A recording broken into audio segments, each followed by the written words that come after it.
খোয়াই জেলায় সমাজ কল্যাণ এবং সমাজ শিক্ষা দফতরের উদ্যোগে দেখা গেল যে এক দিবসীয় আলোচনা সভার আয়োজন করা হয়।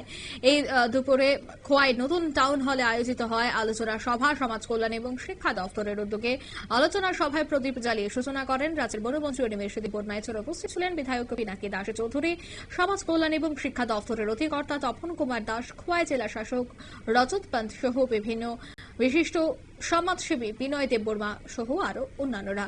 আজকের এই অনুষ্ঠান থেকে কি বলছেন মন্ত্রী অনিমেষ দেববর্মা শোনাবো।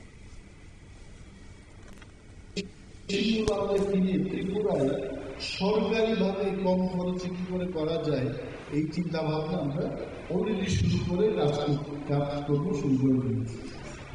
রজত পান্ত আমাকে বলেছে যে তুলসীগড় আরডি ব্লকের চাম্পাহাওয়ার এলাকায় একটা প্রাইমারি হেলথ সেন্টার আছে এবং এটা জঙ্গলের মধ্যে তৈরি করেছে। দুইজন বসে আমরা এটাই আলোচনা করছিলাম ফিস করে যে এইটাকে কেন জঙ্গলে তৈরি করা হয়।